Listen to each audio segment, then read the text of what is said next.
on s'aperçoit qu'il y a quand même de plus en plus d'espaces de participation pour la jeunesse, que ce soit dans le cadre scolaire avec, par exemple, les CVL, les conseils de vie lycéens, à titre d'exemple, mais aussi dans les structures culturelles, de plus en plus. Et donc, avec la NACEJ, on s'est dit que c'était intéressant de vous proposer voilà, des témoignages aujourd'hui à ce propos et puis des échanges, évidemment, parce il y a beaucoup de liens en fait à faire entre les dispositifs de participation au sein d'une collectivité et aussi au sein d'une structure culturelle. Il y a évidemment la question de l'animation, mais aussi au-delà de ça, tout ce qui est le lien avec la citoyenneté et puis vraiment la dynamique d'éducation populaire, qui est aussi comment est-ce que des jeunes réfléchissent à des questions culturelles pour d'autres jeunes aussi. Donc voilà, on trouvait ça intéressant de pousser un peu les réflexions aujourd'hui. Et donc, je remercie vraiment beaucoup le Théâtre National Chaillot et le Théâtre de la Colline de venir témoigner aujourd'hui de leur expérience. Et un grand merci donc à Leïla et Fatoumata, qui sont deux jeunes qui ont participé à ces dispositifs et qui donc se sont rendus disponibles aujourd'hui pour venir vous parler un petit peu de leur expérience. Donc voilà, merci beaucoup pour votre présence aujourd'hui. Donc l'objectif, comme je vous le disais, c'est que ces deux structures qui ont deux dispositifs un petit peu différents, avec des objectifs et des modalités différentes, puissent donc vous partager ces modes de fonctionnement de ces dispositifs de la jeunesse, mais c'est aussi de pouvoir comprendre ensemble comment est-ce que justement la participation des jeunes elle peut s'emparer de ces questions culturelles et ou travailler aussi avec des structures culturelles qui sont sur vos territoires. Je vais laisser le théâtre Chaillot commencer par nous, voilà, rapidement vous présenter. On en saura plus un petit peu après. Alors, bonjour à toutes et à tous. Je suis Basma Fadloun, responsable du développement des publics et des actions artistiques et culturelles à Chaillot, Théâtre national de la danse, et je tiens de nouveau à vous remercier de cette invitation. Merci Basma. Et bonjour, du coup, moi je suis Alizée Samba, je suis chargée du développement des publics à Chaillot et je coordonne avec une autre de mes collègues qui est juste à côté, qui s'appelle Noémie Cantor, on coordonne le conseil des jeunes de Chaillot. Et moi, c'est Fatoumata et je suis membre du conseil des jeunes de Chaillot. Merci beaucoup. Et du coup, on a le théâtre de la colline aussi qui va intervenir un petit peu après. Oui, donc moi c'est Emma Châtelain, enchantée, et je suis chargée des relations avec les publics étudiants et du champ social au Théâtre de la Colline. Et donc je suis particulièrement celle qui coordonne le projet des jeunes reporters dont je vais vous parler aujourd'hui. Et j'ai avec moi Laïla qui va se présenter. Moi, Leïla Bernouci, jeune reportrice depuis 1 an et quelques maintenant à la colline. Voilà, et je suis ravie d'être ici aussi pour pouvoir échanger à ce sujet. Merci beaucoup, Leïla. Bonjour. euh, Bonjour, moi c'est Antos Armada. Je sais pas, mon écran il est un peu bizarre de mon côté, mais je vous vois. Mais de mon côté c'est un peu bizarre. Je sais pas si chez vous aussi, mais je vous entends très bien, je vous vois également. Moi c'est Antos Armada, je suis animatrice pour Information Jeunesse et je coordonne également le CMJ de la commune de Mamoudzou. Oui, merci beaucoup. On est très heureux. On a plusieurs collectivités d'outre-mer aujourd'hui avec nous. Et donc, merci d'être présent aujourd'hui. Et on vous voit. On voit plutôt le haut de votre visage, mais on vous voit et on vous entend très bien. Donc, si on s'entend, c'est le principal. D'accord. Eh bien, je ne sais pas si d'autres participants peuvent prendre la suite pour nous dire un petit mot.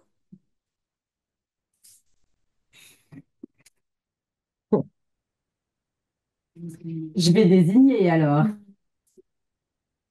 Eh bien, Maïté, je te laisse peut-être Oui. prendre la suite. Alors, bonjour Maïté Elia, ville de Schiltigheim, élue en charge de la participation citoyenne des enfants et des jeunes et de l'action culturelle. Et ce débat m'intéresse parce que Zoé, qui est présente aussi, qui est donc également de la ville de Schiltigheim, ben, nous sommes vraiment à la recherche de créer ces synergies. Et donc, je suis très curieuse de vous entendre pour nous inspirer. Et voilà, pour le moment, ce sera tout. Merci. Bonjour, je prends prendre la suite du coup de Maïté qui est effectivement notre élue à l'action culturelle. Du coup, je suis médiatrice culturelle et responsable de l'action culturelle à la ville de Châtillon.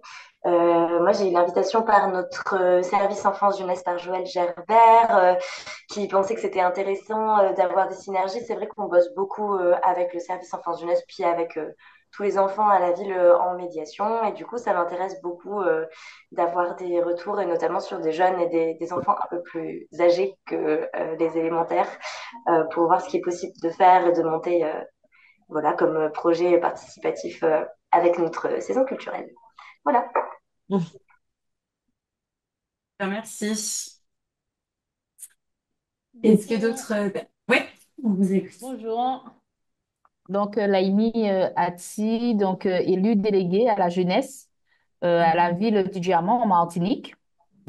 Donc, ben, aujourd'hui, j'ai décidé d'assister à cette ANASEJ Bonjour parce que l'aspect culturel, c'est quelque chose de très important et très fort pour nous au sein de notre collectivité. Et effectivement, avec notre conseil des jeunes, nous voulons un peu développer les choses au sein de cette thématique. Donc, voilà, donc je suis là pour découvrir. Voilà. Merci, Lénie.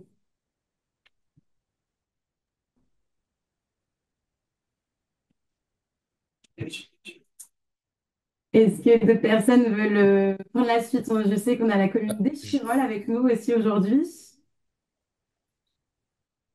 Bah, je peux commencer. Bonjour. Moi, c'est Cécile Dumont. Du coup, je suis chargée de projet culture jeunesse.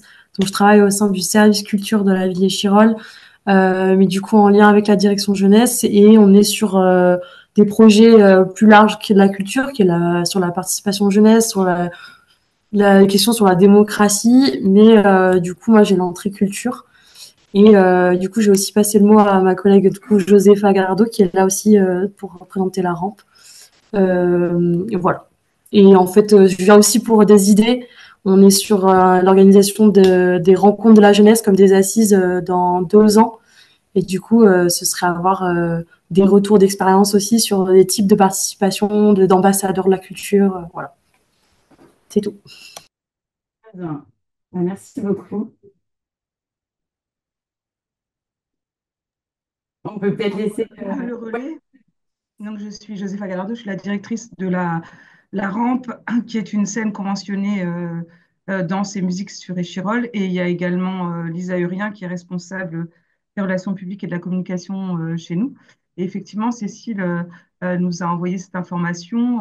Là, on est en renouvellement enfin, de projets enfin, au niveau de la Rampe. Et c'est comment, enfin, avec les résidences d'artistes, la question des projets participatifs, comment engager enfin, les jeunes. On a des résidences en établissement scolaire, mais c'est aussi comment toucher les jeunes qui ne sont pas en fait dans les établissements scolaires, etc.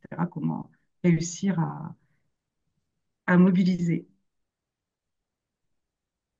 Très bien. Eh bien, merci d'être parmi nous. Et ben, on continue peut-être avec le département de l'Aude, qui est parmi nous ici aujourd'hui. Oui, bonjour. Donc, moi, je suis Catherine Fall, chargée de mission jeunesse au département de l'Aude, comme vous l'avez dit. On organise une journée dédiée à la médiation culturelle en décembre. Et donc, je trouvais ça intéressant, du coup, cette journée, parce que bah, ça fait un peu le lien avec cette journée et les réflexions qui vont peut-être en émerger. Et en rencontrant un peu les structures culturelles, effectivement, il y a beaucoup, enfin, les présentations qui vont être faites ce jour-là portent beaucoup sur de la participation des jeunes aux différents, même dès la programmation parfois la saison culturelle, je ne sais pas comment on dit. Très bien. Eh ben, merci. Effectivement, je pense qu'il y aura des ponts à faire, si je peux dire. Et donc, on a aussi la ville de Créteil avec nous. On vous laisse nous dire un petit mot.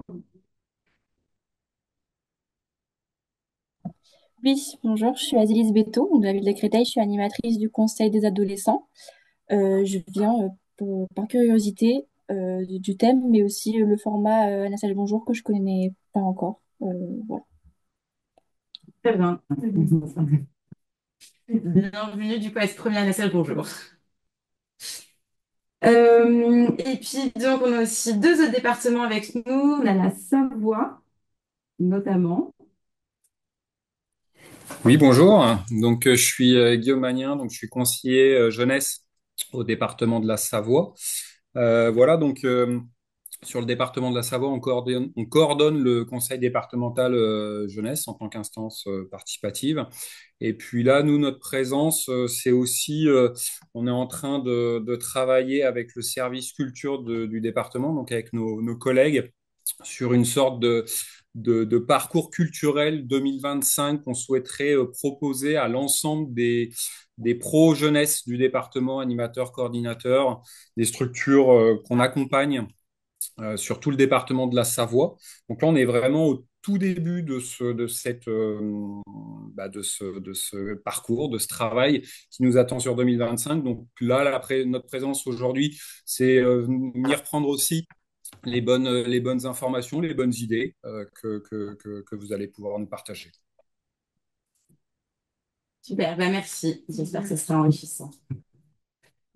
Et on a aussi le département des Pyrénées-Atlantiques parmi nous. Alors, je pense que le micro, on ne vous entend pas, malheureusement.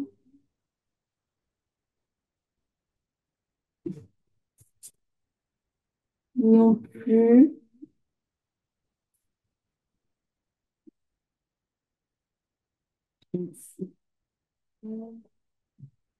Ah, pas de souci. Bah, est-ce que vous pouvez nous dire une petite phrase, un petit peu votre intérêt aussi à être... ça, ouais, ça fonctionne pas. Bon, bah, on va passer par l'écrit, on va trouver des solutions. Mais voilà, si vous pouvez nous mettre dans le chat, du coup, votre intérêt à être parmi nous aujourd'hui, ce serait super. Et du coup, on va finir donc ça par Lisa Urien, du coup, qui vient aussi de la rampe à Échirol. Bonjour, je ne sais pas si vous pouvez nous dire un petit mot avant de commencer.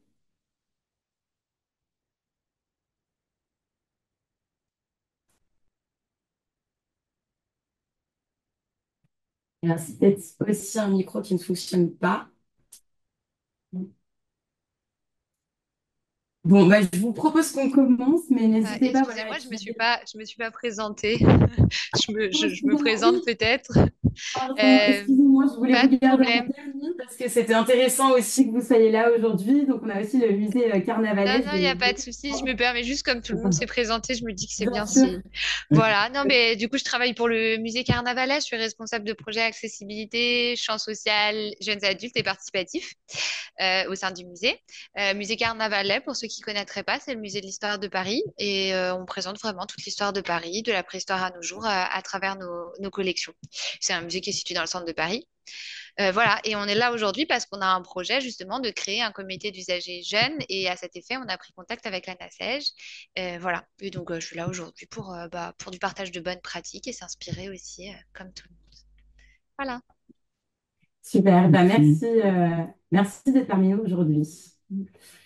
Euh, Donc, ce qu'on va vous proposer, c'est de commencer par le témoignage du Théâtre national Chaillot, voilà, qui est, bon, ils vont mieux l'expliquer que moi, mais qui ont donc lancé un dispositif de participation assez récemment, il y a un peu plus d'un an. Donc voilà, c'était assez intéressant aussi d'avoir leur retour un an après, de voir la façon dont ils ont pensé ce projet. Et puis, on aura un petit temps après pour que vous puissiez poser des questions si vous avez voilà, besoin d'éclaircissement sur certaines choses. Dans un second temps, on aura donc le témoignage du théâtre La Colline, qui pour le coup a lancé son dispositif de participation il y a 7 ans. Donc voilà, un autre regard avec plusieurs années d'exercice, si je puis dire, et des modalités un petit peu différentes. Et puis pareil, évidemment, après, vous aurez un temps pour poser des questions. Et on verra à la fin si on a un petit temps voilà, pour que vous puissiez aussi vous interroger sur comment est-ce que parmi tout ce que vous avez entendu, tous les éléments que vous avez pu dont vous avez pu prendre connaissance. Qu'est-ce qui vous intéresse? Qu'est-ce qui vous semble le plus important pour vous, peut-être vous l'approprier sur vos territoires ou dans vos structures? Voilà, et ben Alizé, Basma, Fatoumata, je vous laisse la parole et encore une fois, merci d'être présente aujourd'hui pour témoigner de votre expérience. Ben, merci à vous et enchantée. On est ravis d'être parmi vous et nous aussi, hein. On est très preneuses, curieuses de vos retours et de votre regard et d'avoir aussi vos retours d'expérience en lien avec la jeunesse. Moi, je vais juste faire quelques propos liminaires et ensuite je laisserai la parole à Alizé et à Fatoumata, voilà, pour incarner le Conseil des jeunes. Vous connaissez peut-être déjà donc Chaillot, Théâtre national de la danse, et partie de l'un des 5 théâtres nationaux avec cette particularité depuis 2016 que c'est un théâtre dédié à la danse.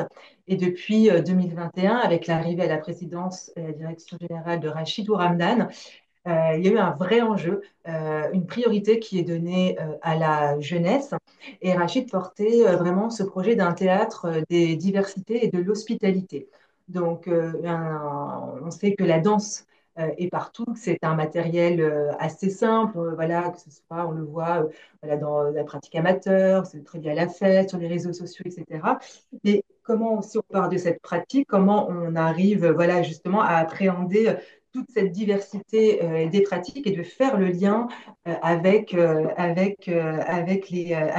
Chaillot. Donc vraiment, l'un des enjeux, c'est cette diversité des pratiques artistiques, cette diversité que l'on retrouve dans les pratiques chorégraphiques de la danse contemporaine. Et donc, on a toute une programmation qui est vraiment, voilà, qui met en lumière cette diversité des pratiques, mais aussi une diversité dans nos publics, avec, comme je vous le disais, un axe fort porté sur la jeunesse. C'est ce dont on s'occupe aujourd'hui. Et c'est vrai qu'au sein de Chaillot, donc, il y a voilà, cette logique d'aller-retour, hein, vraiment d'aller vers et de faire venir. C'est tout un enjeu dans un lieu aussi symbolique que Chaillot, qui se trouve dans le 16e arrondissement, sur la colline du Trocadéro, avec une charge voilà, symbolique, historique aussi très forte. Comment on arrive à lever les freins pour toucher une diversité des publics? Ça passe par une politique, bien sûr, de diffusion de la diversité des pratiques artistiques et de la programmation. Ça passe aussi par une politique de l'hospitalité sur laquelle on réfléchit aussi très fortement sur comment on accueille aussi les publics à Chaillot et quels projets on porte notamment en direction de la jeunesse. Donc on porte des programmes très structurants qui s'articulent en plusieurs axes. Un axe, je vais aller très rapidement, hein, puisque le temps nous est compté et on va rentrer dans le vif du sujet, mais avec un axe sur l'expérimentation, avec des programmes structurants tels que les Chaillot-Colos. Donc, ce sont des colonies de vacances artistiques où, le temps d'une semaine, sur le temps des vacances scolaires, les enfants vivent une expérience immersive avec les artistes toute la semaine dans des lieux de villégiature en dehors de leur lieu d'habitation. Donc, on a vraiment ce concept de Chaillot-Colo où on travaille de concert, notamment avec les fédérations d'éducation populaire. Les collectivités territoriales et bien sûr en lien avec le ministère de la Culture, à travers aussi à travers les DRAC. Donc on a vraiment ce côté expérimentation, d'aller sur les territoires, de co-construire et d'être voilà, dans le lien pour un acte 2, accueillir ensuite les jeunes à Chaillot. On est aussi dans une dimension de la participation active et là on a le Conseil des jeunes et on va vous en parler plus en détail, qui permet justement à comment en fait on parle d'une jeunesse, mais comment travailler sur la jeunesse sans la jeunesse. Donc, c'est vraiment un des axes qui nous occupe aujourd'hui et comment ce projet, en fait, du Conseil des jeunes et avec ces jeunes, eh bien, il contribue à la réflexion sur les projets de Chaillot et bien sûr un axe autour de la transmission avec des actions de l'ESC d'éducation artistique et culturelle que l'on connaît. Et le Conseil des jeunes, qu'est-ce que c'est? Eh ben, c'est vraiment on va le voir hein, avec Alizé et Fatoumata en parleront plus précisément, mais c'est un espace vraiment unique où on invite des jeunes voilà, de 18 à 25 ans à réfléchir et à participer activement à la vie de Chaillot. Leur rôle ne se limite pas à donner un avis, ils deviennent vraiment des partenaires et font partie intégrante du théâtre. Donc, ils ont plusieurs missions, de donner par exemple leur point de vue sur les programmations, sur notre politique d'hospitalité, voilà, d'apporter leur regard. On aime dire nous faire faire un pas de côté sur toutes nos actions à Chaillot, que ce soit de la communication, de l'accueil, etc., de participer à la création de projets et de devenir eux-mêmes des ambassadeurs, des ambassadrices de la danse, du théâtre dans leur entourage. Et on aime dire aussi que ce conseil, c'est avant tout un laboratoire d'idées, un lieu de réflexion pour nous et pour les membres de ce conseil de jeunes. Voilà, on leur offre un accompagnement pour qu'ils puissent développer leur sens critique, leur créativité, leur engagement citoyen, mais c'est avant tout aussi un enrichissement mutuel. Voilà. Du côté de Chaillot et du côté du Conseil des jeunes, et je vais laisser la parole tout de suite à Élisée, qui va revenir sur la genèse de ce projet où vraiment on avait cette volonté de pouvoir co-construire avec le Conseil des jeunes. Je laisse la parole, Élisée. Oui, bah, alors l'idée c'est on le fasse à deux voix avec Fatoumata, voilà, qu'on clôture. Donc le Conseil des jeunes de Chaillot, il a été lancé l'année dernière en octobre 2023. Donc on a vraiment envoyé l'info à tous nos relais jeunesse, étudiantes, voilà, donc au sein de nos fichiers, mais aussi voilà, nos réseaux. Il y avait aussi des événements au quartier jeune de la ville de Paris qui se situe près du Louvre, où c'est un lieu ressource vraiment pour la jeunesse. On avait disposé aussi des petits flyers. Donc on a vraiment fait un appel à participation. Et donc, on recherchait vraiment des jeunes de 18 à 25 ans comme disait Basma, pour vraiment intégrer cette nouvelle instance qu'on souhaitait développer pour vraiment donner la parole aux jeunes et leur proposer vraiment de vivre une immersion au sein de Chaillot, au sein du théâtre, pour découvrir plus en profondeur, être vraiment dans les coulisses du théâtre, voir comment fonctionne un théâtre tel que Chaillot, avoir des rencontres privilégiées avec les équipes de Chaillot, que ce soit les équipes administratives, techniques, mais aussi les équipes artistiques, avoir des moments privilégiés avec ces artistes par le biais de la pratique artistique, donc des ateliers de danse, des rencontres, voilà, puis là des projets cette année. Donc l'idée, donc nous on a reçu pour le lancement, on a reçu 200 candidatures de jeunes et on a décidé de procéder à un tirage au sort pour recruter un groupe de 30 jeunes. Donc ça, c'était initialement, ils étaient 30 jeunes au départ sur la première année. Et donc, on a commencé vraiment ce conseil des jeunes par un atelier de rencontre, puisque nous, notre projet est construit autour de la danse pour démocratiser la danse contemporaine et toutes ses formes. Donc, on s'est dit, quoi de mieux qu'un accueil autour du corps pour accueillir ces jeunes, pour les faire se rencontrer, pour que nous, on les rencontre aussi. Donc, ça, c'était le premier temps. On a eu donc avec nos artistes. Après, toute la première année, c'était vraiment ça. C'était des rencontres autour de la pratique artistique, des rencontres métiers pour pouvoir découvrir toutes les différentes facettes de Chaillot, parce que c'est vrai que souvent c'est un peu sombre en fait. On voit certains métiers comme les métiers artistiques, comme les chorégraphes, les danseurs, mais c'est vrai que toutes les petites mains aussi qui sont derrière, on n'en a pas forcément conscience. Donc aussi c'était un apprentissage et c'est formateur pour je pense pour les jeunes aussi de découvrir nos collègues, les différentes compétences métiers qui existent au sein d'un théâtre pour aussi œuvrer à leur développement, leur émancipation. Comme nous, ce sont vraiment des jeunes qui sont soit en études, soit qui sont en premier emploi, ou soit qui sont en année de césure. Comme ça peut leur donner aussi des perspectives quant à l'avenir, s'ils souhaitent aussi s'engager dans le domaine de la culture. Nous, les jeunes qui constituent le groupe, vous avez des profils assez divers et variés. ils ont tous quand même une sensibilité, pour les arts, la culture. Peut-être que je laisserai Fatoumata aussi dire elle comment elle a eu l'info, comment elle a souhaité rejoindre ce conseil des jeunes.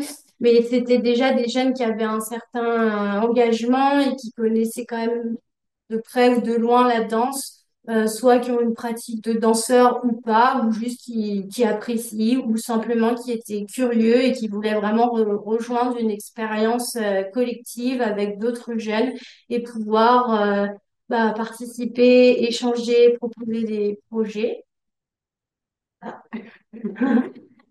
Et donc vraiment cette première année, c'était vraiment une phase d'immersion, de découverte. Et on a mené aussi des ateliers qu'on a appelé un peu brainstorm comme ça pour vraiment toute la première année échanger autour de eux, leur vision un peu du théâtre, du spectacle vivant, de la danse, sur aussi les grandes notions qui sont au cœur du projet de notre directeur Rachidou Randal. Donc, comme Basma l'a dit, c'était donc un théâtre des diversités, un théâtre de l'hospitalité, les différentes formes que peut revêtir la danse, où est-ce qu'on peut faire de la danse, le lien aussi avec tous les réseaux numériques, avec les challenges sur TikTok. Enfin, on a un peu ensemble discuté, échangé autour de ça.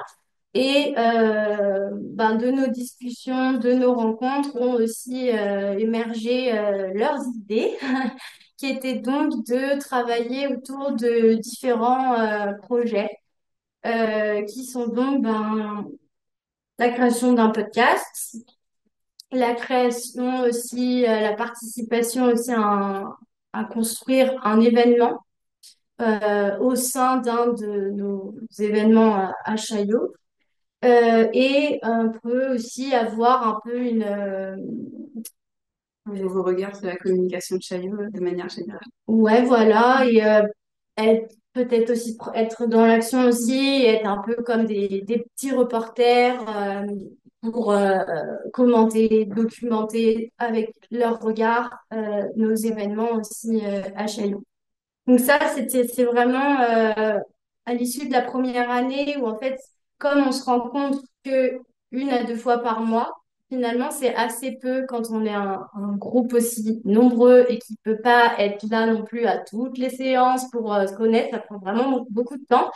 Donc, on a décidé d'un commun accord avec les jeunes, de suivre sur une année supplémentaire qui serait donc plus une année pour vraiment réaliser, être dans la conception des projets, être vraiment dans le faire.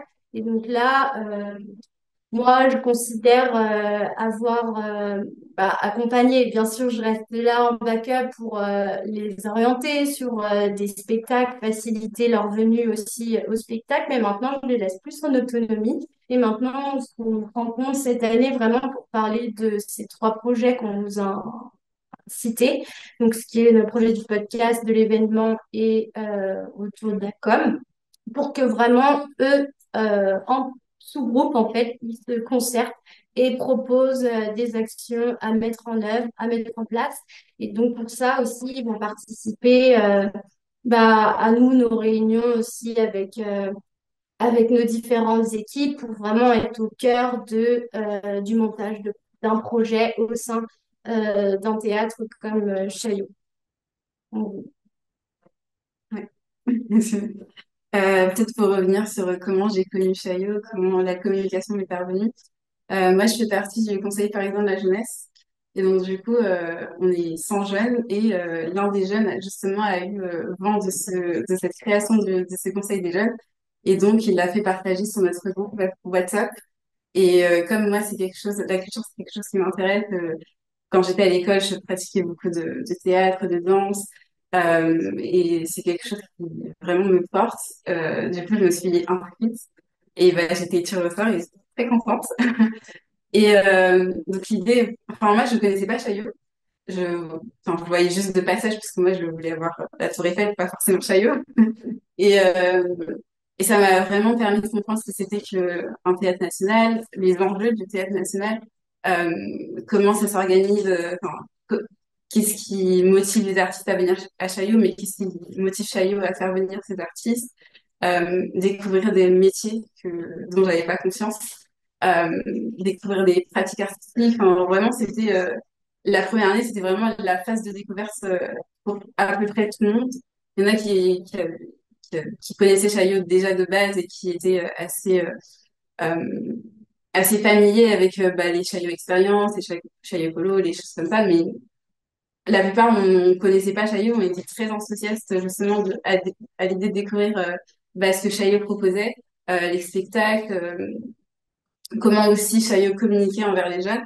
Et ça, c'est un des points qui a fait que bah, justement, on a proposé ce projet d'avoir un nouveau regard sur la communication. Parce que c'est vrai on comprenait pas trop où on voulait venir à Chaillot et le fait que l'équipe de communication nous ait entendus sur certains points, enfin, ça a montré aussi que Chaillot était prêt à nous donner de la place et ce qui nous a motivés aussi à rester. Parce que justement, quand on allait voir, je pense à Rachid ou alors à Pierre, Notre directeur délégué, Pierre Lunguerie. quand on leur disait, bah, il y a ça qui va pas, il y a ça qui va, il y a deux choses qu'il faut améliorer, d'autres pas. Enfin, ils étaient vraiment très ouverts et c'est ça qui nous a aussi motivés et c'est ça qui nous a rassurés. C'est qu'on vraiment était autonomes et on pouvait dire tout ce qu'on voulait. Enfin, dans la limite du respect, bien sûr, mais on était libre dans les recommandations, même la posture des animatrices. Enfin, vraiment, c'était, elles voulaient pas nous influencer dans nos choix.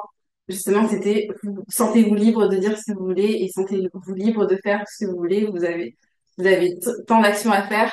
Maintenant, c'est à vous de donner vos cartes, c'est à vous de dire ce que vous voulez faire. Et justement, c'est là où l'idée où les trois projets se sont dessinés. Le projet de podcast, ça nous tenait à cœur parce que justement, nous, on voulait un peu démystifier ce qu'était Chaillot. Enfin, quand on voit Chaillot, c'est très imposant, assez élitiste aussi quand on voit les publics quelquefois, enfin, dans certains spectacles. On avait envie de démystifier tout ça, on a envie de valoriser des métiers qu'on ne connaissait pas. On trouvait ça important de les mettre en avant. On avait aussi envie de bah, comprendre les artistes, comprendre bah, qu'est-ce qui les motivait à être danseurs, qu'est-ce que c'était l'art pour eux. Et c'est vraiment un des projets qui nous tient à cœur parce qu'on a envie de s'adresser à la jeunesse, on a envie de leur dire c'est pas grave si vous comprenez pas un spectacle, c'est pas grave si vous n'aimez pas un spectacle, euh, vous avez juste le droit de ressentir l'émotion et de voilà. Il n'y a pas besoin de suranalyser une œuvre à chaque fois. Enfin, voilà. C'était vraiment quelque chose qui nous portait à cœur. Euh, le projet événement, c'était plutôt pour inscrire Chaillot dans l'imaginaire des jeunes. Je m'explique un petit peu. En fait, c'est vrai que Chaillot, c'est pas forcément un des théâtres qui nous vient à l'esprit ou un des lieux culturels qui nous vient à l'esprit en tant que jeunes, qu'on connaisse ou pas. Par exemple, on connaît tous l'Opéra de Bastille, on connaît tous le Louvre, mais on connaissait pas forcément Chaillot. Et justement, le projet événement, c'est de rendre Chaillot iconique auprès des jeunes. C'est vraiment, ça doit être le lieu de la culture pour les jeunes, ça doit être le lieu où ils s'approprient, ça doit être le lieu où justement on a un magnifique cadre ramener la jeunesse, ramener la fraîcheur, ramener de nouveaux artistes, de nouvelles pratiques. Enfin, vraiment, c'était quelque chose qu'on avait envie de mener. Et c'est pour ça qu'on est reconnaissant de voir que bah, l'équipe événementielle, l'équipe de Chaillot est vraiment ouverte à cette idée. Et la troisième, bah, c'est la communication. C'est un peu le nerf de toutes les institutions culturelles. Et voilà, de faire en sorte que la programmation de Chaillot est vraiment hyper intéressante. Les prix aussi sont hyper intéressants. Bah, maintenant, il y a plus qu'à il y a plus qu'à faire amener les jeunes et c'est ce qui nous a motivés aussi à faire partie de ce projet. Voilà.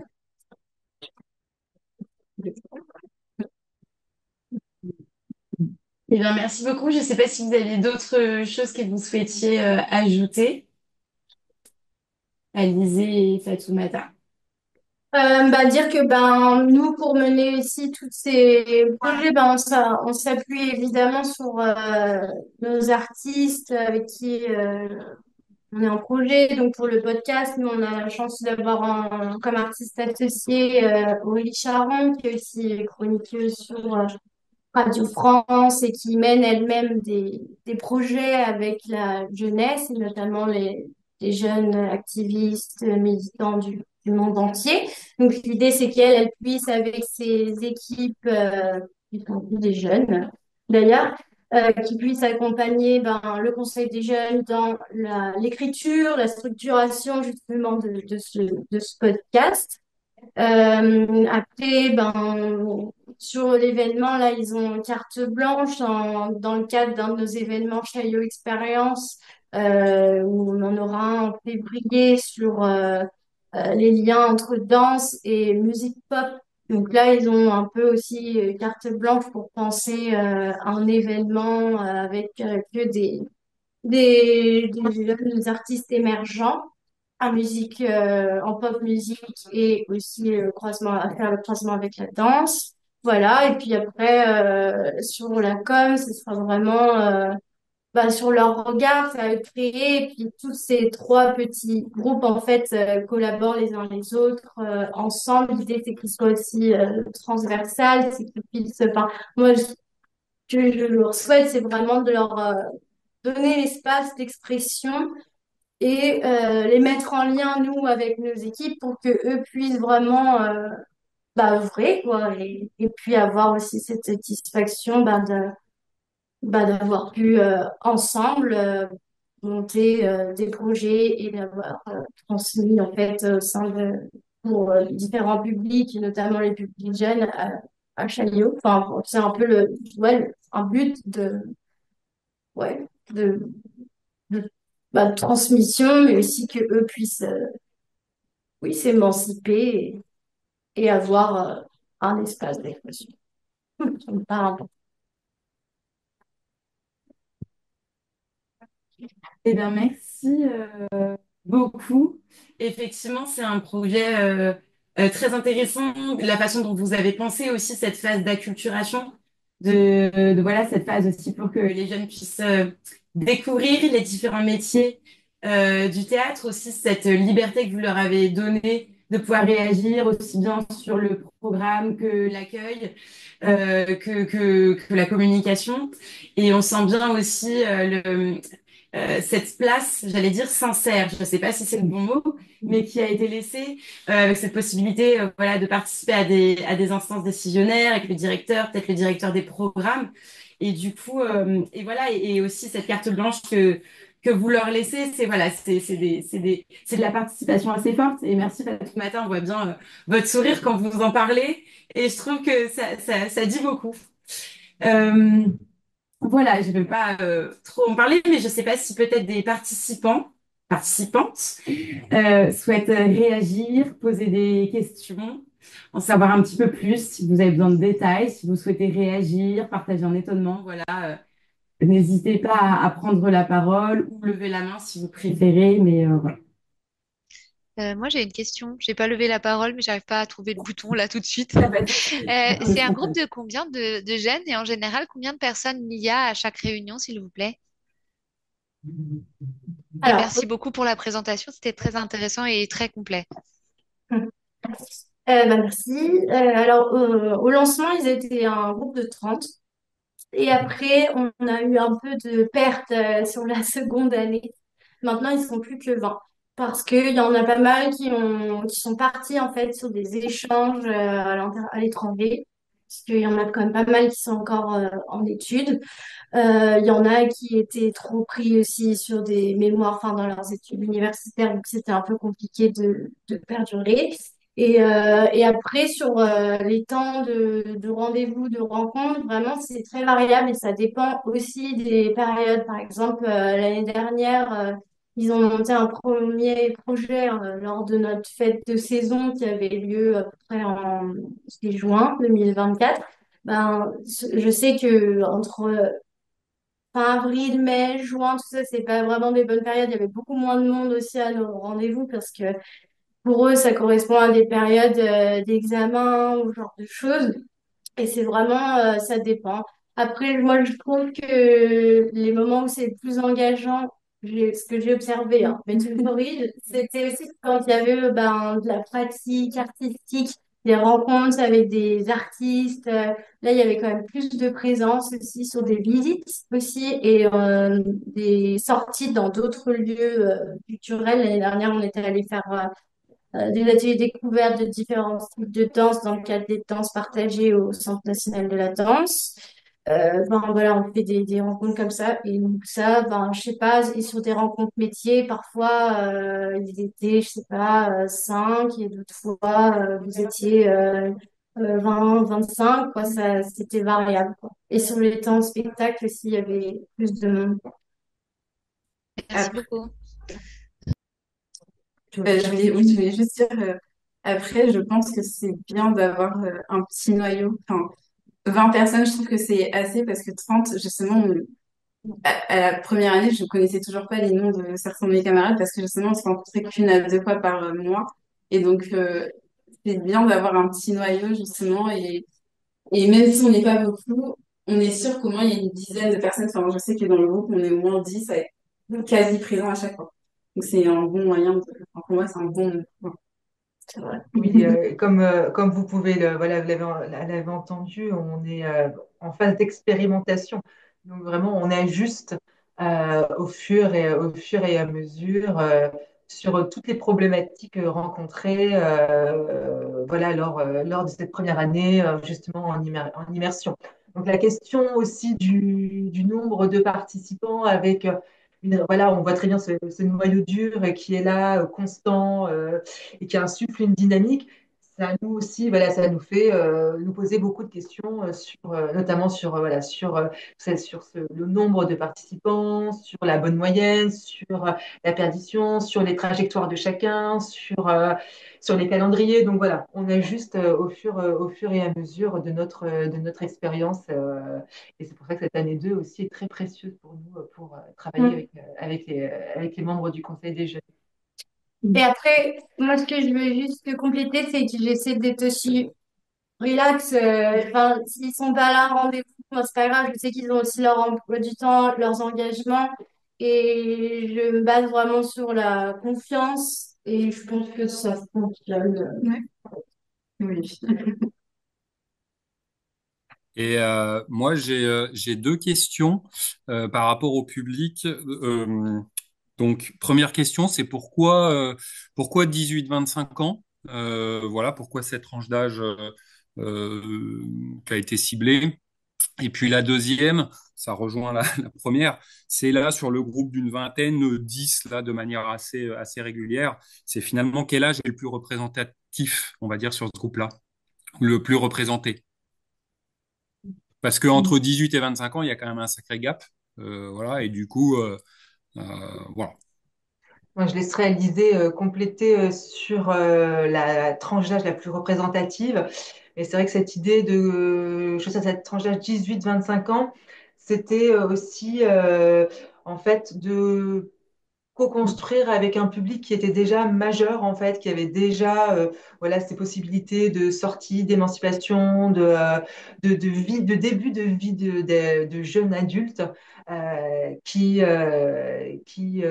l'on voulait toucher. Et c'est aussi, en fait, il y a des questions. C'est vrai qu'avec un public mineur, c'est pas du tout la même démarche d'encadrement, d'accompagnement, de structuration. Et donc, on a voulu justement toucher des personnes post-bac qui sont encore dans la construction de leur parcours et de leur parcours culturel. Euh, et que voilà, vous voulez vraiment c'est une tranche d'âge aussi que l'on, voilà, où on a un public, on va dire, j'aimerais dire ça, mais moins captif, par exemple, que, par exemple, des plus jeunes qui sont dans le cadre scolaire, etc. Là, on a voilà, cette réflexion autour d'un public qui commence on va dire, à s'émanciper, à réfléchir sur son propre parcours, ses propres choix. Et on arrive à cette charnière-là. Je vais laisser Alice compléter. Sur la vingtaine qui reste, ils ont en moyenne quand même un peu plus de 20 ans. Ceux qui sont quand même plus force de proposition, c'est quand même un peu les plus âgés. Mais en fait, ça dépend aussi des caractères et des personnalités des jeunes. Parce que, bah, oui, il y en a qui sont peut-être enfin je pense aussi à Salomé qui elle fait partie aussi des plus jeunes. Bah, Salomé elle a aussi ses impératifs de sa vie étudiante, elle est à l'école du Louvre en histoire de l'art, mais à côté elle doit travailler aussi, elle doit avoir un petit job étudiant. Et c'est vrai que parfois elle n'est pas forcément là de manière très linéaire, mais pourtant quand elle est là, ben elle a 19 ans, ouais. Et pourtant, quand elle est là, elle est vraiment engagée, elle participe, elle propose des choses, des idées, ouais, elle est vraiment présente, quoi. Donc, je pense que ça dépend, en fait, des personnalités de chacun, quoi. Puis, il y en a, il fallait qu'ils prennent un peu plus le temps de se connaître pour aussi pouvoir s'exprimer avec les autres. Enfin, ça dépend. Ajouter. C'est vrai que Euh, c'est... Pardon, vas-y, Fatoumata. non, non, vas-y. Non, non, je disais que c'était aussi dans un groupe et c'était dynamique qu'on retrouve partout de prise de parole, de lien de confiance, d'oser. Voilà, c'est aussi des choses qui se travaillent sur voilà, sur le long terme et par une interconnaissance et un lien de confiance au sein du groupe et entre les jeunes et Chaillot. Ouais, non, globalement, je pense que c'est ceux qui ont à partir de 20 ans, 20 ans entre guillemets, mais qui donnent le plus d'idées. Mais il n'y a pas forcément, enfin, ça vient de tout le monde, il n'y a pas forcément d'âge ciblé qui est plus participatif qu'un autre. Donc, voilà. Ok, merci. Ben merci. On avait la commune d'Échirolles, Josépha Gallardo. J'espère que je dis pas mal votre nom de famille. Je crois que vous vouliez poser une question. Et puis après, je te donne la parole, Maïté. Merci. Voilà, enfin moi j'ai une petite question sur, enfin donc pour la sélection, enfin au départ pour avoir, enfin ces jeunes, vous avez parlé de cette communication et de ces relais, et notamment Fatoumata, vous faites partie enfin du comité, enfin des jeunes, enfin Conseil parisien de la jeunesse. voilà, Conseil parisien de la jeunesse. J'avais un peu, enfin, l'impression, enfin, et vous l'avez dit d'ailleurs, que sur les jeunes que vous avez sélectionnés sur cette phase d'expérimentation, c'était des jeunes déjà qui avaient une appétence pour la culture. Donc, comment ça se passe que, par exemple, enfin, nous, enfin, on n'est pas du tout, enfin, dans le même, enfin, sur Échirolles, enfin, on a des jeunes qui ont une appétence pour la culture, mais on a aussi en fait des jeunes qui ont une méconnaissance ou, enfin, ou même enfin, je dirais une méconnaissance et qui sont absolument totalement en fait éloignés, ou même s'ils sont venus en fait au spectacle quand ils étaient plus jeunes, parce que la commune d'Échirolles, il y a une politique culturelle qui fait que à l'école, ils sont venus en fait au théâtre. Et donc, j'ai un peu une question enfin, par rapport à cette expérimentation, parce que je vois bien, vous, Fatoumata, c'est pour vous déjà pratique artistique, une envie, enfin, du coup, même si vous connaissiez pas Chaillot, vous connaissiez d'autres lieux. Là, ça vous a permis d'entrer enfin, vraiment dans un établissement culturel. Mais au niveau enfin, des autres jeunes qui composent enfin, le groupe, est-ce qu'il y en a qui étaient vraiment éloignés ou pas du tout ou c'est vraiment que des jeunes avec une appétence culturelle. Et est-ce qu'il y en a qui viennent de différents quartiers qui sont pas forcément de Paris, mais qui viennent des banlieues plus éloignées, plus compliquées, enfin voilà, c'est une question. Alors nous, non, c'est vrai que dans les candidatures qu'on a reçues, la majorité, oui, ils avaient une appétence. Et comme nous, c'était l'année numéro un, et que c'était aussi une expérimentation, comme disait Basma, on voulait ben, vraiment aussi un peu se faire simple en fait. Et sachant qu'on a aussi d'autres dispositifs, d'autres projets aussi pour toucher les jeunes peut-être un peu plus éloignés. On a un gros projet de jumelage avec les quartiers politiques de la ville dans le 18e. On est aussi un projet de jumelage avec toujours le 18e et avec la date. Enfin, on a les Chaillot Colo aussi pour toucher d'autres jeunes sur le territoire national et aussi ultramarin. Donc, comme aussi ce projet de la participation du Conseil des jeunes, c'était vraiment un peu la phase bêta. Ouais, on voulait quand même faire simple et c'est vrai que même avec nous, on est deux sur ce projet à la coordination et c'est vrai qu'on c'est pas notre mission première et que c'était aussi une répartition de la charge de travail aussi tout simplement parce que même pour coordonner le groupe de 20 30, ben, ça nous demande un temps quand même aussi considérable de coordination, etc. Donc, oui, c'était vraiment pour faire simple. Après, dans le groupe de jeunes, ben, tous ne sont pas parisiens. Il y en a qui viennent de province, il y en a qui viennent de banlieue, il y en a qui viennent de 78, mais vraiment ben, assez loin quand même. Je sais plus. Non, mais enfin, c'est vraiment assez mix là-dedans, quoi. C'est pas que des jeunes privilégiés. Non, je trouve que ça se mélange quand même.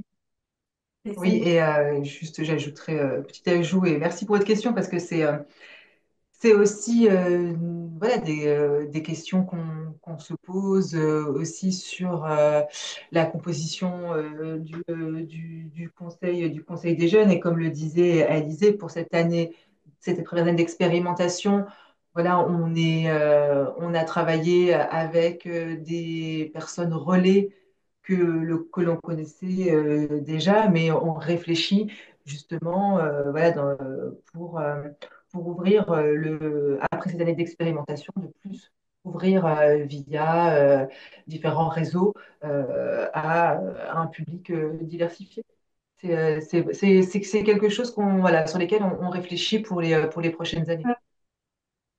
Et si je peux aussi répondre à la question, c'est vrai qu'au sein du conseil même, on a eu la réflexion de on a tous une pratique artistique, on a tous une appétence pour la culture, et ça aurait été bien d'avoir enfin, plusieurs personnes qui viennent d'autres milieux. Et, euh, et moi, pour ma part, justement, je me sentais pas super légitime à être au conseil des jeunes, parce que par rapport aux autres, j'avais aucune pratique, en tout cas actuelle, artistique enfin moi, c'était vraiment dans le cadre scolaire, et après le scolaire, j'ai jamais eu d'activités extrascolaires justement en lien avec la culture. Et donc, je pense que ça peut avoir aussi un petit peu l'effet inverse de on se sent pas légitime à parler de culture parce que bah, on vient pas de la culture. Et Donc, c'est voilà, c'est un vrai enjeu dans la mixité des publics et d'équilibre sur lequel on avance, on réfléchit pour les prochaines éditions. Fort de cette première expérimentation, justement.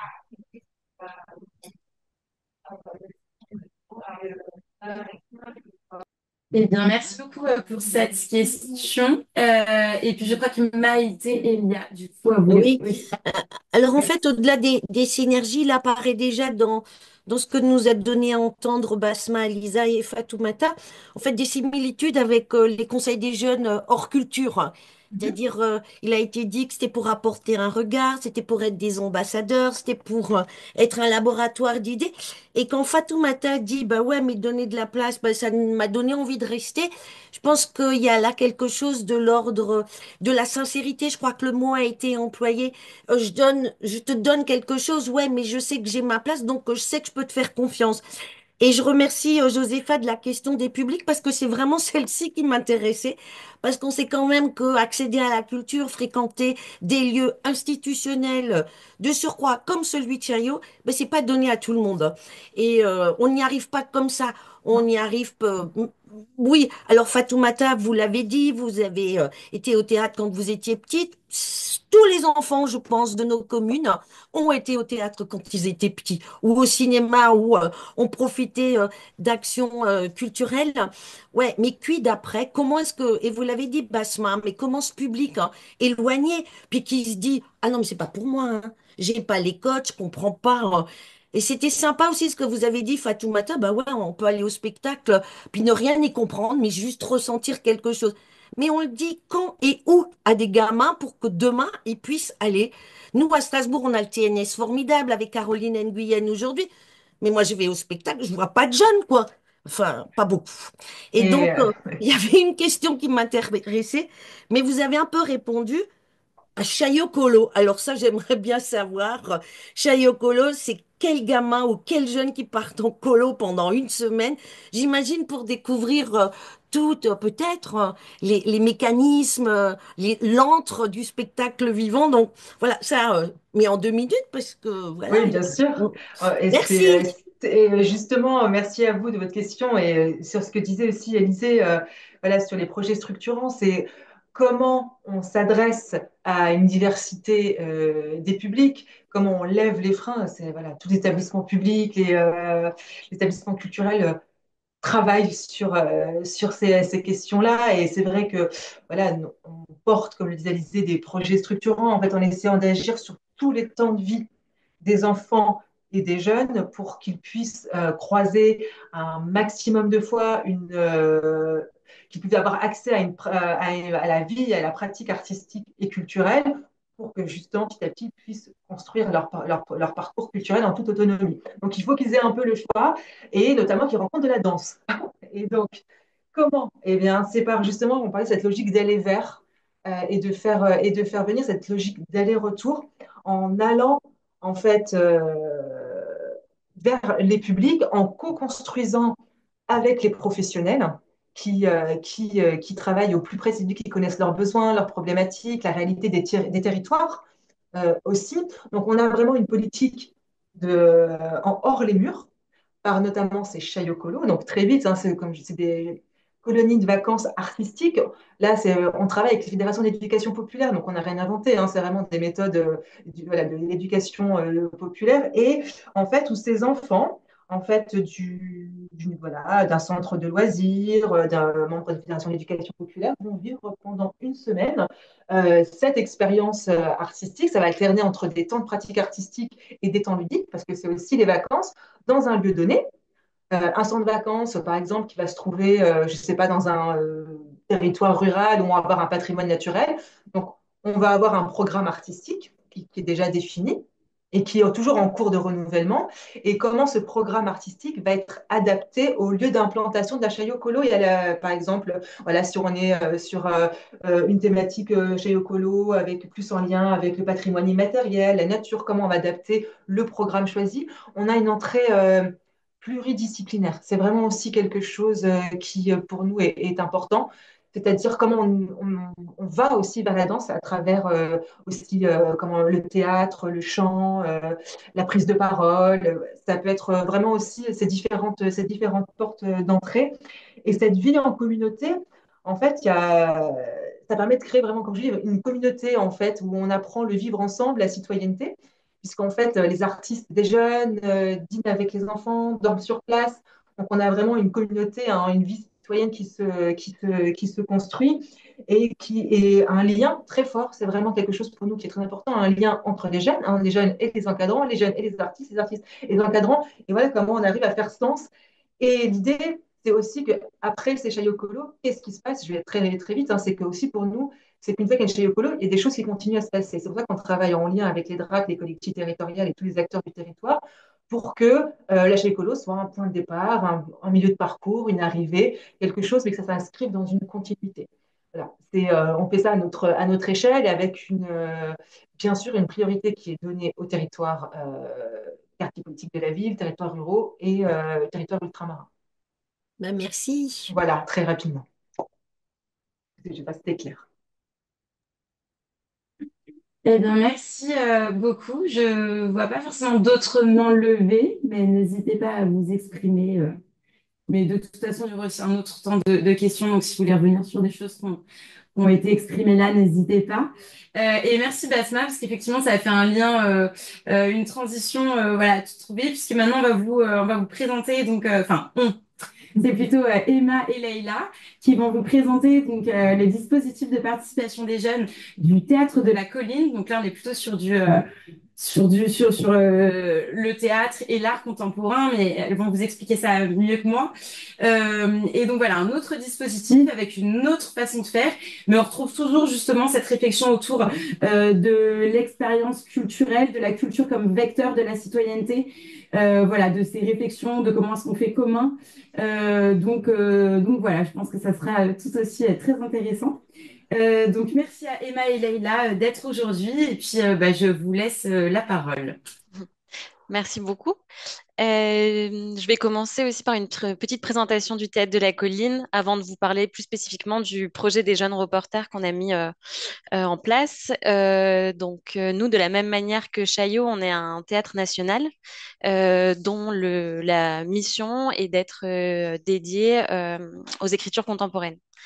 Depuis 2016, on est dirigé par Wajdi Mouawad, qui est un comédien, auteur, metteur en scène libano-québécois et qui est arrivé au Théâtre de la Colline avec un projet que lui-même a appelé les quatre versants de la colline. Et donc, ça me paraît intéressant de commencer par là parce que ce projet vient vraiment infuser la manière dont on pense ensuite les liens avec les publics qui fréquentent le théâtre. Donc rapidement, ces quatre piliers. Le premier, donc, c'est la question des écritures contemporaines. Et donc à la colline, on va programmer que des auteurs et des autrices qui sont vivants et vivantes. Et on met vraiment la question de l'écriture au centre. C'est-à-dire que dans d'autres théâtres, on va plutôt s'appuyer sur des metteurs en scène, metteuses en scène qui viennent avec un désir de texte. Nous, c'est à l'inverse. On part de la question de l'écriture et des auteurs pour, voilà, enfin, l'idée, c'est de programmer ces textes-là et de pouvoir les accompagner vers une mise en scène, une programmation. Le deuxième pilier, c'est la question de la diversité au plateau, donc avec des spectacles en langues étrangères, donc en allemand, en arabe, en italien, etc. L'idée, c'est de vraiment faire entendre les langues d'origine au plateau, ce qui nous permet ensuite de travailler la question de la diversité des publics en salle, parce qu'on estime qu'en voilà, en présentant une diversité de récits, de langues, voilà, ouais, de récits. Ça permet voilà, de créer des facteurs d'identification et de pouvoir travailler la diversité des publics en retour. Le troisième pilier, c'est la question du territoire. Puisque donc le théâtre de la Colline est dans le 20e arrondissement. Et donc le fait d'être dans le 20e, c'est voilà, prendre en compte aussi la manière dont le territoire est constitué, quel est son tissage associatif, aller à la rencontre d'acteurs et d'actrices de terrain, voir comment on peut construire les choses ensemble. Et notamment dans le 20e, il y a deux quartiers prioritaires politiques de la ville, un quartier sur les portes du 20e et un quartier à Belleville-Amandier. Et donc, on est très en lien avec des structures sur ces QPV pour voir comment est-ce qu'on peut construire les choses ensemble et accompagner ces publics-là éloignés du théâtre à franchir les portes du théâtre et à créer une familiarisation avec la colline. Et le dernier pilier, donc, c'est la question de la jeunesse. Et donc, à la fois du côté de la création, c'est-à-dire comment est-ce que on vient en soutien à des jeunes compagnies, où on se fait un lieu de résidence pour des jeunes auteurs, et voilà, comment est-ce qu'on accompagne des jeunes auteurs, des jeunes comédiens, et comment est-ce qu'on fait pour que les publics jeunes se sentent autorisés à venir à la colline et que la colline devienne un lieu de côtoiement assidu pour ces jeunes-là. Et donc, un des projets qu'on mène depuis 2017, donc a été vraiment impulsé avec l'arrivée de Wajdi Mouawad à la tête du théâtre, c'est le projet des jeunes reporters. Donc le projet a mis un peu de temps à se trouver, comme voilà disaient Basma, Alizé et Fatoumata. Enfin, nous aussi, on est passé par des phases d'expérimentation. Et donc au départ, le projet c'était construit en lien avec Radio Campus, donc qui est une radio associative étudiante. Et voilà, c'était l'idée de faire des retours sur les spectacles de la programmation en lien avec cette radio-là. Et petit à petit, on est arrivé à, enfin voilà, on a essayé des choses, il y a des choses qui ont fonctionné, des choses qui ont moins fonctionné. Et là, depuis 3 ans, on peut dire qu'on a trouvé le bon format où l'idée, c'est que les jeunes reporters viennent voir un certain nombre de spectacles dans l'année. Et à partir de ces spectacles identifiés, on va choisir 3 thématiques autour desquelles on réfléchit ensemble. Et la réflexion va être agrémentée de temps de rencontres avec les équipes artistiques, de temps d'ateliers, enfin voilà, euh,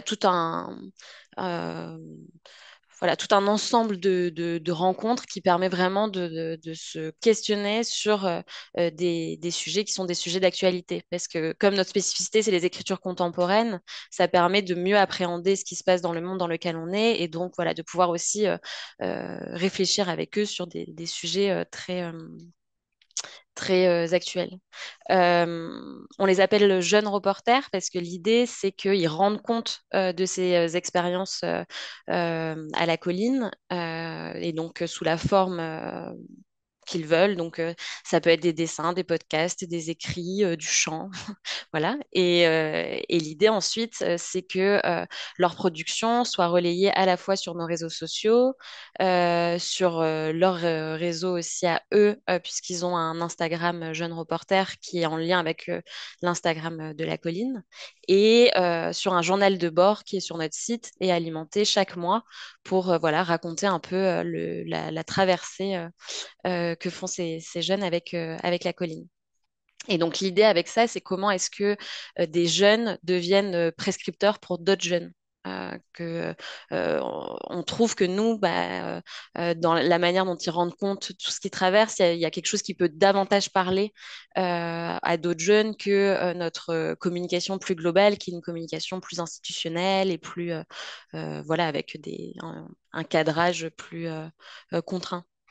Euh, et donc, on a notamment dans ce projet un moment fort qui s'appelle l'Agora Jeunesse et qui a lieu tous les ans en avril. Et donc, l'idée, c'est de proposer à des jeunes reporters de parler de sujets qui leur sont chers et qu'ils ont envie de mettre en partage avec une assemblée réunie pour l'occasion. Donc ça part vraiment des jeunes et ça, Laïla pourra vous en parler parce qu'elle a fait, enfin, voilà, fait partie des jeunes qui ont pris la parole l'an dernier à l'Agora. Donc ça part de sujets de préoccupation euh, qu'ils voilà, ont envie de partager. Et donc, pour vous donner juste un petit aperçu, l'an dernier, on avait des sujets aussi divers que la question de la binationalité, celle de l'emprise, pas seulement amoureuse, mais aussi économique et politique avec la question du populisme. On avait la question de l'état de la psychiatrie en France et comment cet état est révélateur plus largement de l'état de notre société et la question des émotions et comment on est dans une société qui lisse les émotions pour toujours plus de productivité, de rentabilité, etc. Euh, mais chaque année, les sujets changent et sont vraiment très voilà, en lien avec les préoccupations des jeunes. Et ce qui nous tient à cœur avec ce projet d'Agora, c'est qu'on est dans l'essence même du théâtre, qui est un lieu citoyen par excellence, où voilà, on crée du commun, du collectif, en discutant de sujets de société. Et donc, le format de cette agora, c'est que les jeunes présentent pendant 15-20 minutes leur sujet, pourquoi ce sujet-là, et les questionnements qu'ils ont. Et ensuite, il y a 40 minutes de questions, d'échanges avec le public. Et voilà. Et après, les sujets s'enchaînent. Et la journée finit par un grand banquet partagé pour voilà, continuer de manière plus informelle euh, les, euh, les discussions. Peut-être que Laïla, je vais te laisser la parole. Voilà, pour un peu que tu témoignes toi et puis que tu puisses parler aussi de l'Agora à laquelle tu as participé. Alors, moi, la première chose que j'ai entendue en arrivant à la colline en septembre 2023, maintenant déjà, c'était vous êtes chez vous à la colline. Donc, déjà, ça annonce un petit peu la couleur. Et je vais revenir sur le concept de sincérité qui a été pas mal évoqué pendant ce début de réunion. Voilà, je pense que, enfin, j'en ai discuté avec les autres jeunes reportrices et jeunes reporters, c'est qu'on a vraiment le sentiment de quelque chose d'honnête, de sincère, de personnes qui sont véritablement engagées et qu'on n'est pas juste un dispositif de communication ou une case à cocher dans le cahier des charges. Donc, je pense que c'est cette sincérité-là, cet investissement de la part des personnes qui sont chargées de ce projet qui nous donne aussi l'envie d'investir le théâtre et puis l'envie d'y retourner, quoi, globalement. Voilà, donc je trouve que c'est déjà très très important. C'est pas du tout tangible, mais voilà, je le mentionne quand même. Ensuite, ça a déjà aussi été mentionné, mais c'est ce lien qu'on a avec les personnes enfin, les chargés de communication, des RP de la colline, et cette discussion qui est quasiment permanente avec eux. Ça nous permet aussi de démystifier l'image d'un théâtre national parce que voilà, on a un peu cette idée de grande création, de personnes, de metteurs en scène qui sont qui sont des figures immenses. Et en fait, quand on voit comment ça s'organise, on se dit, OK, il y a du travail derrière, on voit concrètement ce que ça demande de créer des choses, d'organiser des choses. Et donc ça permet aussi de déconstruire un petit peu tout cet imaginaire qu'on peut avoir autour d'un théâtre national aussi réputé que la Colline.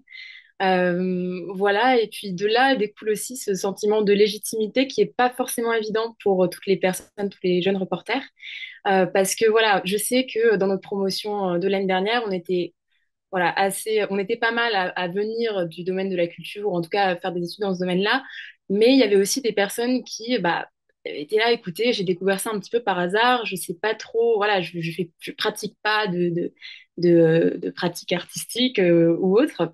Et donc, le fait d'avoir le droit de rencontrer des gens, de pouvoir dire ce qu'on pense, de pouvoir parler, discuter, voilà, ça donne du poids aussi à notre parole et ça nous permet de dire des choses qu'on n'aurait jamais pu dire dans un autre contexte. Donc, je pense que là aussi, il y a une véritable utilité par rapport à la notion de citoyenneté, parce qu'on se sent citoyen à part entière dans un théâtre national qui a une réputation assez élitiste en tant que telle structure telle. Voilà. Je vais peut-être parler rapidement aussi de la programmation dont Théma a parlé. Voilà, parce qu'il y a des thématiques donc, qui sont attribuées par rapport à chaque spectacle ou en tout cas une réunion de plusieurs spectacles sous un même thème. Et ça, c'est très, très bien, voilà, parce que ça nous permet de nous identifier à ces thématiques et puis donc, de fait, de nous identifier à ces spectacles, à ces créations et de pouvoir les réinterpréter, les assimiler selon notre point de vue, à notre guise et de pouvoir en rendre compte à travers des créations en format vidéo, podcast, voilà, un petit peu tout ce qu'on veut finalement. Euh, voilà, tout à l'heure, on évoquait la question du savoir-faire et comment est-ce qu'on fait pour créer si on vient pas de ce milieu, si voilà, si on ne sait pas trop comment aborder la chose. Et ce qui est génial à la Colline, c'est on a droit à des formations en début d'année, que ce soit une formation donc, en vidéo, en photo, en son. Et finalement, on n'a plus d'excuses quoi pour ne pas créer parce qu'on nous donne tous les moyens. On a vraiment des éléments qui sont mis à disposition pour pouvoir créer ce qu'on veut créer. Et ça, ça nous enlève un gros poids en fait en termes de légitimité. Je vais peut-être maintenant parler de l'Agora Jeunesse, qui est un peu l'apothéose de chaque année. Voilà, donc moi l'année dernière, j'ai pu présenter le sujet de la binationalité. En plus, c'était dans un contexte, voilà, le lendemain, c'était le second tour des législatives, et puis voilà, on était tous un petit peu embêtés par ça. Et voilà, donc ça s'est construit pendant plus de 6 mois en collectif, un petit peu, même si bien sûr la parole restait la mienne. Il y avait vraiment ce truc on récupère des témoignages, on discute, voilà, on fait un sujet qui est personnel mais qui devient aussi collectif pour pouvoir transmettre ce qu'on a à transmettre. Et voilà, donc c'était une expérience très particulière aussi parce que ça veut dire monter sur la scène de la colline, du petit théâtre du théâtre de la colline. Et ce que je trouve aussi génial, c'est qu'on investit les lieux pendant l'année, mais là, on investit littéralement la scène de la colline, et ça, c'est un geste assez fort qui permet aussi nous, de se dire, c'est pas impossible, c'est un endroit qui nous est pas fermé. Donc, je trouve que c'est pas mal. Et puis, il y a tout ce côté, ensuite, discussion avec des personnes qui traversent toutes les tranches d'âge, tous les milieux sociaux, toutes les origines culturelles, et pouvoir discuter de sujets communs comme ça, c'est vraiment une grande agora, comme la définition l'indique, et je pense que voilà, la citoyenneté, elle est là, elle est au cœur de ces projets-là, et il y a vraiment voilà, création de liens avec tout le groupe des jeunes reporters qui est très beau, je trouve. Merci beaucoup, Laïla. Peut-être pour finir, quelques précisions sur le groupe plus généralement. Donc, c'est un groupe qui a entre 16 et 28 ans à peu près. Et donc, comme il existe depuis 2017, là, il est constitué à environ de 50 jeunes et qui, pour le coup, on a pu travailler la question de la diversité de ce groupe-là, parce que, en fait, l'idée, c'est que, bien sûr, on est en lien avec d'autres groupes de jeunes, donc des associations du 20e, enfin, voilà, des jeunes en situation de handicap, par ailleurs. Et en fait, on essaie de faire que ces jeunes-là, petit à petit, quand ça fait quelques années qu'on est en lien avec eux, et qu'ils ont déjà une forme de côtoiement de la colline, de leur parler du programme des jeunes reporters et de leur dire, ben voilà, on peut aller plus loin dans le lien et tu peux venir euh, participer aux jeunes reporters, voilà. Et c'est vraiment parce que c'est des liens qui se construisent durablement que après les jeunes qu'on a rencontrés par des associations du champ social et d'autres, que ces jeunes-là s'autorisent à rejoindre le groupe des jeunes reporters qui, de fait, originellement, est plutôt un groupe où c'est des personnes avec un certain capital sociale et culturelle. Mais avec le temps, on observe une plus grande diversité et c'est voilà, quelque chose de très important pour nous. Et ça permet aussi, ce groupe-là, de travailler la venue au théâtre de manière individuelle, c'est-à-dire qu'on sort du cadre scolaire, on sort de... Voilà, et comment est-ce qu'on investit un lieu voilà, de manière plus individuelle et sans être guidé par son professeur, etc. Voilà, merci beaucoup. Eh ben, merci beaucoup à toutes les deux pour votre témoignage et très chouette de voir que voilà, pour Leïla, beaucoup d'enthousiasme aussi. On sentait vraiment que vous viviez ce projet en nous le racontant. Donc, je trouve que voilà, et parfois la gestuelle corporelle dit déjà beaucoup. Euh, donc voilà, on a pu découvrir une autre façon de fonctionner, de faire participer les jeunes, de faire rentrer les jeunes au sein de ces institutions culturelles qui peuvent effectivement parfois être assez impressionnantes. Je ne sais pas si il y a des réactions, peut-être, pareil, des questions, des besoins de précision. Il ne faut pas hésiter. Moi, j'ai une question, du coup, je commence à nouveau. Je voulais juste demander avec quel partenaire du champ social vous travaillez, par exemple, pour le recrutement enfin voilà, avec qui quel partenaire ça a bien fonctionné pour faire venir un petit peu de diversité au sein de ce groupe des jeunes reporters. Et merci également pour votre présentation. Merci. On est en fait en jumelage, nous aussi, depuis 2019, avec des associations d'EQPV du 20e. Et donc, voilà, c'est un jumelage long, puisqu'on l'a renouvelé une fois. Donc, ça fait 6 ans qu'on est en jumelage. Et donc, c'est avec ces 4 associations avec qui on a pu voilà, travailler vraiment d'abord le lien avec la colline et qui maintenant, en fait, se sont autonomisés dans la venue au théâtre et peuvent participer à des projets comme le projet des jeunes reporters.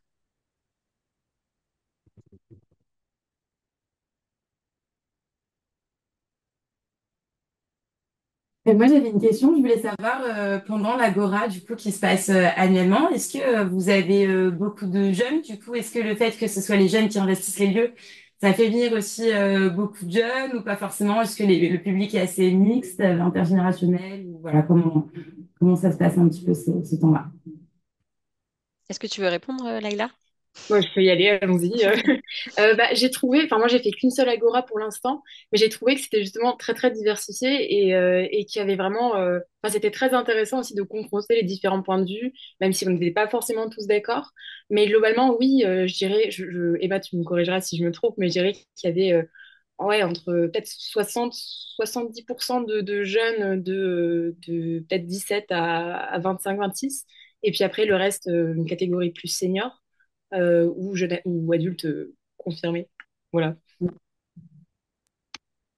Oui, c'est ça. Ça attire quand même, oui, je pense, du fait que ce soit pris en charge par des jeunes et que vous relayez aussi sur vos réseaux cette agora. Forcément, il y a des jeunes.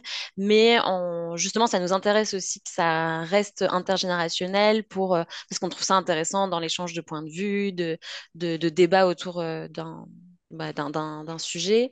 Et ensuite, la manière dont on communique autour de l'Agora, ça part aussi vraiment des jeunes. On leur demande si voilà, ils ont envie du fait de tel sujet, par exemple la question de l'emprise. On lui dit, mais est-ce que, enfin voilà, t'as envie qu'il y ait des associations qui travaillent sur cette question, qui soient présentes ou pas? Est-ce qu'il y a une envie que voilà, il y ait des professionnels ou que ce soit du tout public? Et donc ça, d'une année sur l'autre, ça part vraiment de l'envie des jeunes et on adapte la communication comme ça.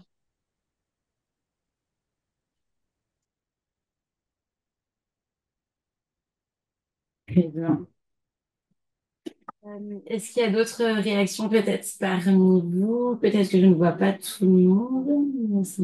Moi, j'ai une question. Sur l'Agora édition 2025, est-ce que vous avez déjà une date et est-ce que c'est ouvert au grand public? Oui, on a déjà une date, ce sera le 19 avril. Et oui, c'est toujours ouvert au tout public. Après, on travaille voilà, en lien avec les jeunes, une communication plus spécifique, mais c'est toujours relayé dans notre newsletter générale et c'est toujours vraiment accessible à qui veut. Merci.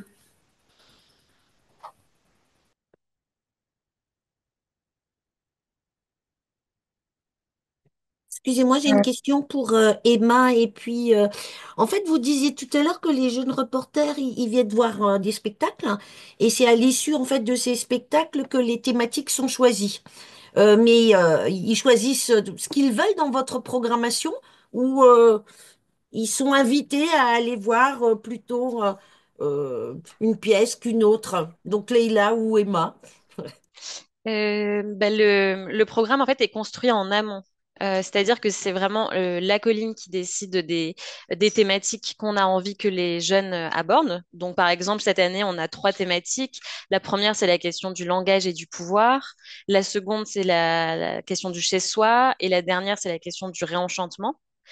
Et sous ces thématiques-là, en fait, on réunit un certain nombre de spectacles qui traitent de ces thématiques et on pense des ateliers, des rencontres avec des philosophes, des sociologues, etc., qui viennent alimenter la réflexion sur ces thématiques. Je me permets juste d'ajouter que justement tous ces ateliers qui sont organisés autour des thématiques et des spectacles nous donnent matière ensuite à créer postérieurement au spectacle qu'on a vu et de se réapproprier cette thématique d'un point de vue peut-être plus personnel, plus intime ou voilà selon notre truc. Bon, en tous les cas, ça donne très envie, hein.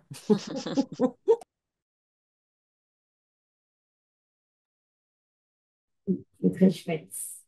Pardon, je me permets un petit retour en arrière. Tout à l'heure, on est passé à côté d'un message dans le chat, alors qui était plutôt pour les colos apprenantes.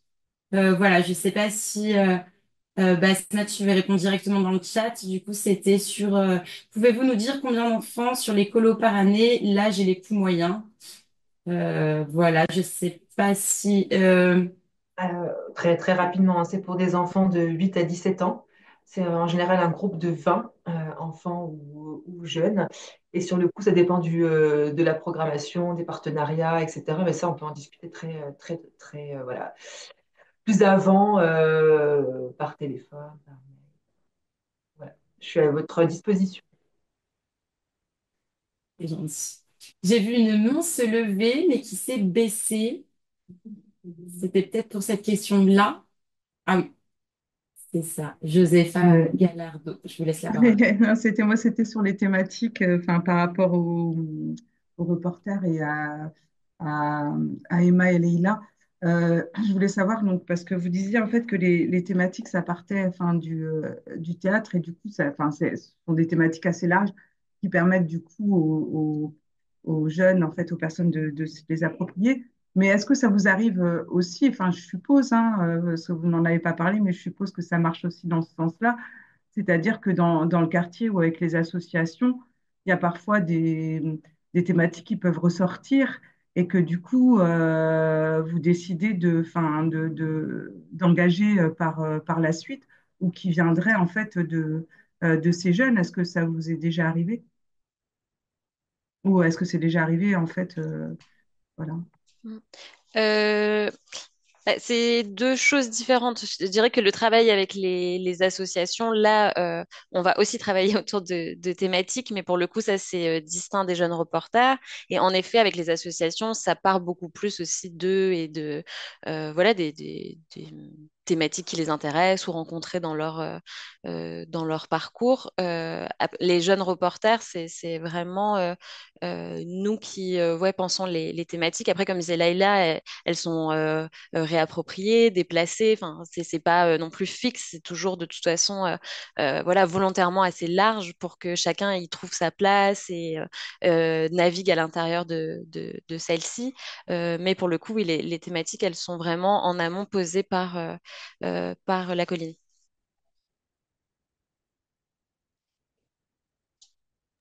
Merci. Alors, on avait une question dans le chat aussi sur la question des moyens. Quels moyens mobilisez-vous, financiers, humains? Voilà, effectivement, c'est une question intéressante aussi, la question des moyens. Je vous laisse répondre. Ouais, je pense que c'est à la fois adressé à Chaillot et à nous. Euh, mais nous, oui, en termes de moyens humains, ben, c'est moi qui coordonne le projet et supervisé par la responsable du service des relations avec les publics. Et en termes financiers, c'est un projet qui est mécéné, voilà, qu'on fait mécéner pour pouvoir le déployer. Et je peux vous poser une question tout de suite. Vous dites c'est vous qui coordonnez ce projet, mais du Ouais. coup, en plus d'autres tâches, ou vous êtes entièrement dédié à ce dispositif, s'il vous plaît? Non, en plus d'autres projets, puisque je suis donc en charge des publics étudiants et du champ social.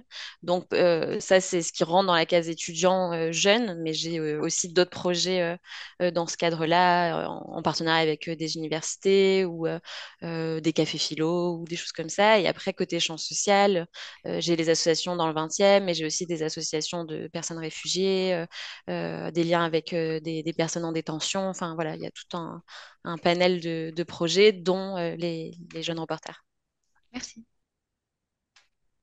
Et nous, sur la question des moyens, ben, je l'ai un peu dit tout à l'heure, sur les moyens humains, on est deux à coordonner le Conseil des jeunes et on a d'autres missions et tâches à côté.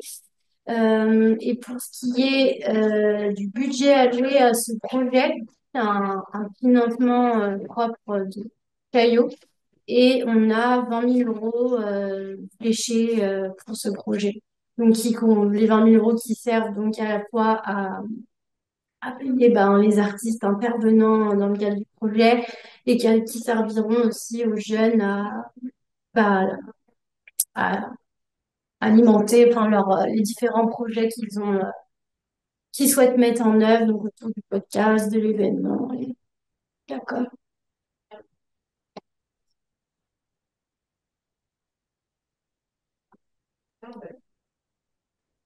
Eh bien, merci pour vos réponses. Est-ce qu'il y a des dernières réactions, questions parmi les participants, participantes? Ouais. Moi, Oui. j'ai une question pour mes homologues de la colline. Je voulais juste en savoir un peu plus sur l'agora, sur ben, les prises de parole, comment elle s'effectuait, s'il y avait, je sais pas, une scénographie. Voilà, comment, par exemple, toi, Leïla, qu'est-ce que tu as proposé comme forme? Voilà, ça m'intéresse de savoir. Bah, alors, c'est posé justement la question de la forme bien en amont, donc 5-6 mois avant l'Agora qui a été décalé pour bah, des raisons particulière. Voilà, au départ, on s'était dit qu'on serait plus parti vers quelque chose de mis en scène, vu qu'on était dans un théâtre. Or, en fait, en discutant, en réfléchissant, on s'est dit que c'était peut-être pas nécessaire et qu'une prise de parole à nu, j'ai envie de dire, était peut-être plus utile, plus significative. Euh, donc voilà, on est parti sur quelque chose de très simple et à la fois compliqué. Enfin, voilà. La disposition, donc, la scène du petit théâtre était réinvestie. On avait disposé plein de petites chaises en cercle, voilà, pour voilà, qu'il y ait un espace central de prise de parole. Et au départ, on pensait qu'on allait se lever et prendre la parole au centre de ce cercle. Sauf qu'encore une fois, en discutant, on s'est dit que ça n'allait peut-être pas être assez humble. Enfin voilà, il y avait quelque chose d'un peu impressionnant aussi à se mettre au centre de la scène pour parler à ce public qui serait là pour nous écouter. C'était pas l'esprit. L'esprit, c'était vraiment de discuter et de prendre la parole en tant que citoyen. Et donc voilà, on s'est juste levé de notre chaise. On était assis dans le public comme une personne inclue dans ce public-là. On s'est levé, on avait un petit micro, on a présenté nos sujets. Et puis ensuite, voilà, c'était une discussion. La seule chose qui a été mise en scène, c'est qu'on a beaucoup travaillé avec la jeune troupe qui a proposé une lecture de texte qui était super belle et bien ancrée dans le contexte. Donc à chaque fois, il y avait des sortes de petites entr'actes qui étaient proposées, donc de 5 minutes, je dirais, où les comédiens et comédiennes de la jeune troupe prenaient la parole, lisaient ou disaient un texte. Voilà, ça permettait de donner aussi un angle un peu plus artistique, hein, voilà, à cette agora. Et puis à la fin, une prise de parole collective au centre cette fois pour ne faire un corps social, un seul corps, et pas vraiment de sortir de cette idée de prise de parole unique, mais voilà, d'intégrer cette parole à un groupe. Mm. Voilà. Ouais. En tout cas, il y a un format qu'on adapte dans toutes les agoras, c'est que dans notre petite salle, la scène est entièrement rétractée et c'est vraiment, voilà, comme disait Laïla, des chaises qui sont disposées en cercle comme ça, parce que l'idée, c'est de sortir d'un rapport scène-salle pour qu'il y ait quelque chose de beaucoup plus horizontal et que la parole puisse circuler de manière plus fluide. Et après, c'est vrai qu'on s'adapte aussi à chaque année. Comme tu le disais, Laïla, là, l'Agora a eu lieu. Alors, cette année, c'était particulier, non pas en avril, mais en juin, parce que, enfin, très rapidement, la pièce de Weji Mouawad, sa nouvelle pièce qui s'appelle Journée de noces chez les Cro-Magnons, devait être créée au Liban. Et du fait de la situation au Liban, ça n'a pas pu se faire. Ils ont dû revenir à la colline. Et en fait, on n'avait plus de salle pour faire l'Agora. Et donc, on l'a décalé en juin. Mais du fait de ce décalage, en fait, l'Agora a eu lieu la veille des législatives et donc les jeunes protagonistes de l'Agora avaient envie de raconter quelque chose en cette veille d'élections législatives et de prendre la parole face à la montée du RN. Voilà, mais ça, c'est des choses aussi qui se négocient d'année en année et on ne sait pas. Enfin, il y a un format, on va dire, un cadre, mais là, par exemple, pour celle du 19 avril, on ne sait pas encore ce que ça va donner. On commence généralement à travailler dessus un mois avant. Là, ça a été beaucoup plus long cette saison du fait que ça a été décalé. Mais normalement, c'est un mois avant, justement, pour être dans cette urgence aussi, qui est celle des jeunes qui choisissent leur sujet parce que ça les brûle, ça les préoccupe. Voilà. Et c'est d'un rythme très intense puisque c'est à raison de 2 réunions par semaine. Et d'échanges constants après entre les jeunes reporters, parce qu'il n'y en a que certains qui prennent la parole, mais tout le groupe peut aussi participer aux réflexions. Enfin, ça reste quand même très collaboratif et chacun trouve son endroit dans l'organisation de l'Agora. Et donc, s'ils prennent pas forcément la parole, ça peut être en soutien sur la communication ou en soutien sur l'organisation le jour J de l'accueil, du public, etc. Enfin, finalement, chacun se retrouve à l'endroit qui lui est propre et qui lui convient pour penser l'agora. Oui, pardon. Du coup, j'ai encore une question parce que donc ça, c'est deux réunions par semaine pour les rencontres de préparation de l'Agora, mais tout au long de l'année, c'est quoi le cycle de Euh, rencontres? le cycle de rencontre, je dirais que c'est 3 rencontres par mois, à Ok. peu près. Parce qu'en fait, on a à peu près un calendrier à l'année, mais après, on se laisse aussi l'espace, voilà, en fonction des opportunités, de proposer d'autres rencontres, donc, c'est toujours assez mouvant. Voilà. J'aimerais juste ajouter un petit élément aussi. On en avait du coup discuté lors d'une réunion de mise en commun de nos avis sur l'année écoulée. On avait proposé, enfin ça c'est une initiative de jeunes reporters, on avait proposé peut-être d'essayer de mettre en place un système de marrainage-parrainage. Ça n'a pas encore été lancé, mais en tout cas en interne GR, on est en train de réfléchir à une manière de mettre ça en place de manière du coup beaucoup moins informelle, mais ça pourrait, voilà, ça pourrait peut-être aider à aussi tous se connaître vu qu'on a un groupe assez conséquent, enfin relativement. Voilà. Marrainage, parrainage au sein des jeunes reporters. Oui. D'accord. Voilà, pas de manière hiérarchique, mais vraiment juste voilà, pour voir qui sont les plus anciens, si on peut donner des conseils pour se sentir plus à l'aise et foncer dès le départ sans attendre le temps d'adaptation qui peut être un peu lent. Enfin voilà, c'est. Moi, j'avais une question. J'ai une question pour toi, Leïla. Tu avais déjà un peu répondu tout à l'heure, mais qu'est-ce que ça t'apporte pour toi d'être jeune reportrice à la colline? Il n'y a pas ton micro. Du coup, je disais pas cette question. Bah, ça m'apporte plein de choses, surtout humainement, parce que bah, j'ai déjà mentionné, mais on rencontre plein de personnes qui sont enfin, vraiment issues de parcours très très différents. Et il y a vraiment ce truc de débat, d'échange à propos d'un spectacle dans un cadre qui est quand même très agréable, on se sent chez soi. Voilà, puis on a aussi bah, l'opportunité de créer, de développer des choses. Et ça, je trouve ça bah, génial parce qu'on nous encourage à le faire. Et je trouve que c'est assez rare d'avoir des structures aussi importantes qui nous disent, écoutez, en fait, on veut que vous créiez.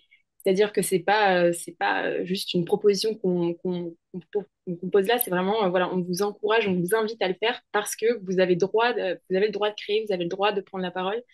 Et ben, ça me motive pour faire plein d'autres choses à côté aussi. Ça lance des nouvelles perspectives. Donc voilà. Et moi, après, je me permets juste de rajouter quelque chose, mais enfin, côté Chaillot, et pour avoir déjà aussi discuté avec Sophie Garnier ou avec Margot Chavaroche, qui est aussi directrice des publics à l'AMC 93 à Bobigny, mais aussi avec Raphaël et toutes les équipes de la NESEJ, le Conseil parisien de la jeunesse, on se disait qu'en fait, entre institutions culturelles ou même fédération d'éducation populaire ou ville aussi, service jeunesse des villes, bah, peut-être essayer de favoriser, ne serait-ce qu'entre nous, impulser les rencontres avec nos différentes instances de jeunesse, quoi, faire en sorte qu'ils puissent aussi avoir des points de rencontre, d'échange, bon, à imaginer, à penser, mais je pense que c'est important et nécessaire aussi de faire des ponts entre nos différents milieux, secteurs, en termes de citoyenneté, de culture, de jeunesse, parce que il y a des choses à creuser. Ouais, complètement. Ouais, tout à fait. En plus, j'ai l'impression on sent souvent quand même que aussi les jeunes ils sont intéressés par savoir comment est-ce que ça se passe dans d'autres dispositifs. Et donc voilà. Et donc ben, je me tourne un peu aussi vers les autres participants et participantes. Il nous reste plus beaucoup de temps, donc on va pas pouvoir faire ce petit travail en sous-groupe, mais ça serait chouette que vous puissiez nous partager un élément peut-être que vous retirez de ces témoignages, de ces expériences, quelque chose qui vous inspire, même si évidemment on peut pas calquer la même chose, et tant mieux.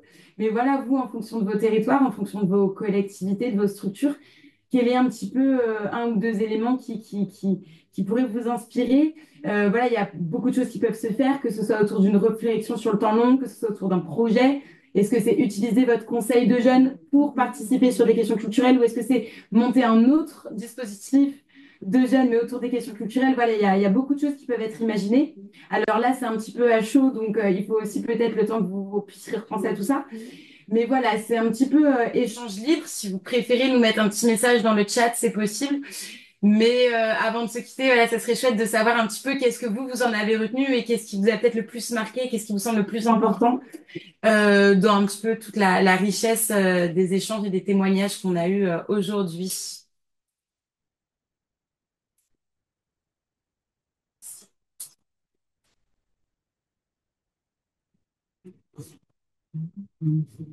Répondez pas tous en même temps, comme on dit.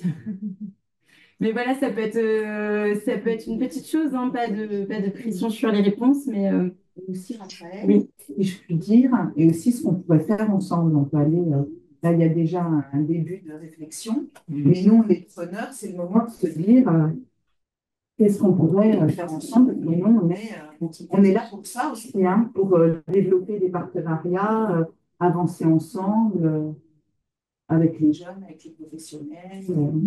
Oui, tout à fait. Donc, ce que disait N'hésitez pas. Marie-Pierre, je ne sais pas si on entend bien, parce qu'elle est un petit peu éloignée, mais voilà, c'est aussi de se dire, bah, est-ce que vous avez des idées de qu'est-ce qu'on pourrait faire ensemble?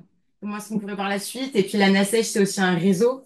Donc, voilà, comment est-ce qu'on peut ensemble avancer sur ces sujets-là qui sont très importants parce que ça touche à la participation de la jeunesse, mais aussi parce que justement, comme on l'a dit, ça touche à des questions de citoyenneté, de vivre ensemble. Et je pense que ces questions sont toujours aussi importantes à notre époque, j'allais dire, en tout cas en ce moment. Alors, merci pour le commentaire. Ce que j'en retiens, des idées à souffler à mes collègues de la culture. Effectivement, c'est aussi, je pense, un lien important avec le service culturel. Le retour d'expérience des deux participantes à ces instances, pardon, qui m'a montré certains points de vigilance, d'attention pour les instances que j'anime. Sincérité, lien avec les équipes, espace créé dans ce type de structure. Merci pour ces partages. Et ben, merci à vous. Madeleine, à chaque fois, j'ai peur de mal dire votre prénom, je suis navrée. Mais c'est vrai, la dernière fois, je m'étais trompée. Madeleine. Merci beaucoup pour ce message. Je ne sais pas si d'autres voilà, souhaitent Moi, nous faire part. je peux ajouter quelque chose. En tout cas, ce que je voulais dire, c'est que, en fait, au sein du musée Carnavalet, on a un projet assez similaire à celui qui existe actuellement à Chaillot.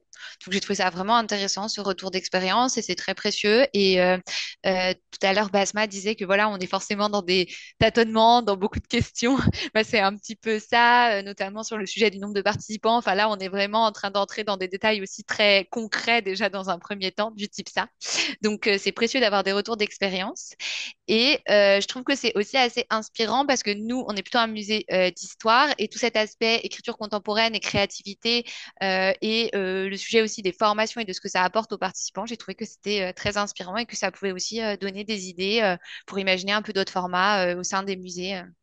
Voilà, et j'ai trouvé que les retours, notamment de Leïla et Fatoumata, étaient aussi vraiment, vraiment très intéressants et nous donnent un petit peu des idées de ce qui mobilise en fait.